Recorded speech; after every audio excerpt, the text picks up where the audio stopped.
একজন গণিত শিক্ষক থেকে বিলিয়নিয়ার, ন্যূনতম স্নাতক ডিগ্রি না থাকলেও গড়েছেন সম্পদের অঢেল পাহাড়।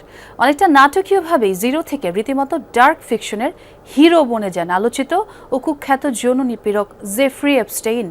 বিশ্বের প্রভাবশালী ব্যক্তিবর্গের সঙ্গে তৈরি হয় দহরম মহরম সম্পর্ক, যা কাজে লাগিয়ে ক্ষমতাকে আরও কুক্ষিগত করেন এপস্টেইন।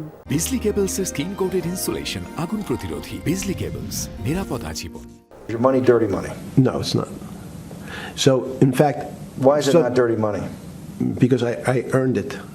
সম্পদ অবৈধ কিনা এমন প্রশ্নের জবাবে দাম্ভিকতার সাথে সরাসরি না বলেছিলেন জেফ্রি এপস্টেইন। কারণ হিসেবে বলেছিলেন এটা তার উপার্জনকৃত অর্থ।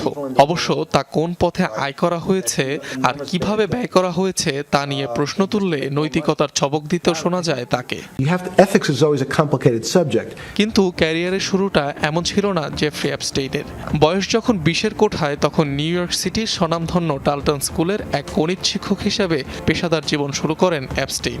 আর এ সময় তার মেধায় মুগ্ধ হন এক ছাত্রের অভিভাবক, যার মাধ্যমে এক সময়কার জনপ্রিয় বিনিয়োগ ব্যাংক বিয়ার স্টিয়ার্নসের সিইও অ্যালান গ্রিনবার্গের সাথে পরিচয় হয় জেফ্রি এপস্টেইনের। সেই ব্যাংকে যোগদানের মাধ্যমে ওয়াল স্ট্রিটে নাম লেখান এপস্টেইন। সেখানেও সাফল্য গাথা রচনা করে দ্রুত পরিচিতি পান বিলিয়নিয়ারদের মানি ম্যানেজার হিসেবে। 1982 সালে নিজেই কনসালটেন্সি প্রতিষ্ঠান খুলে বসেন এপস্টেইন। আর তার ক্লায়েন্ট হতে গেলে প্রয়োজন পড়ত ন্যূনতম $1 বিলিয়ন সম্পদের। অবশ্য বিনিয়োগ ছাপিয়ে গ্রাহকদের কর ও সমাজসেবা সংক্রান্ত বিষয়ও দেখভাল করতেন তিনি। এই কাজ করতে করতেই বিশ্বের ক্ষমতাধর ব্যক্তিদের সাথে শুরু হয় ওঠা বসা। ট্রাম্প থেকে ক্লিন্টন, বিল গেটস থেকে স্টিফেন হকিং সবাই ছিলেন তার সঙ্গী। 1992 সালে উঠতি সম্পদের ভিড়ে ম্যানহাটানের সবচেয়ে বড় ব্যক্তিগত প্রাসাদ সমতুল্য বাড়ির মালিক হন জেফ্রি এপস্টেইন, যার আনুমানিক মূল্য $50 মিলিয়ন। এছাড়া ফ্লোরিডা, নিউ মেক্সিকো এবং প্যারিসে তার একাধিক বিলাসবহুল ম্যানশন ও অ্যাপার্টমেন্ট রয়েছে। এর বাইরেও $86 মিলিয়ন ব্যয়ে ক্যারিবিয়ান সাগরে 2টি দ্বীপ কেনেন জেফ্রি এপস্টেইন।